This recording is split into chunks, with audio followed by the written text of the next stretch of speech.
Cinema பாட்டும் memory ஆகுது. இது சப்ஜெக்ட் மட்டும் ஏன் மெமரி ஆக மாட்டேங்குது? நான் இன்னைக்கு பெரிய ப்ரொஃபசர் தான். என்னுடைய கார் தான் அங்க நிக்குது.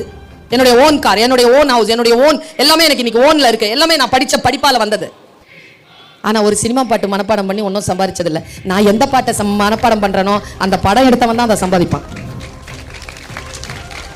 அவன் சம்பாதிக்கணுமா நான் சம்பாதிக்கணும்னு நான் தான் முடிவு பண்றேன். என்னுடைய மாச சம்பளம் யூஜிசி ஸ்கேல் 1,65,000 மட்டும் கையில வரும் மாசத்துக்கு. 2 hour தான் class. 12 CL, 15 ML, 20 EL, private affairs, அப்புறமா செமஸ்டர் ஹாலிடேஸ்லாம் பார்த்தோம்னா ரொம்ப குறைஞ்ச நாள் தான் வேலை. எது சினிமா பாட்டு மனப்பாடம் பண்ணி கிடைச்ச வேலை இல்லை, பாட மனப்பாடம் பண்ணி கிடைச்ச வேலை. இப்போ நான் அனுமதிக்கிறேன், நீ இப்போ சில விஷயங்களுக்கு நோ சொல்லு.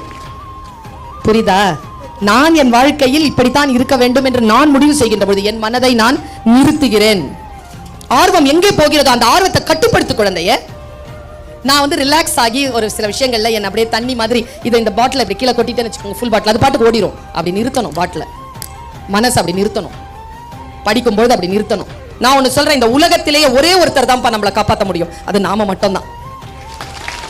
நான் சொல்றதெல்லாம் கூட கரைஞ்சு போயிடும், உன்னை நீ தான் காப்பாத்திக்கணும்.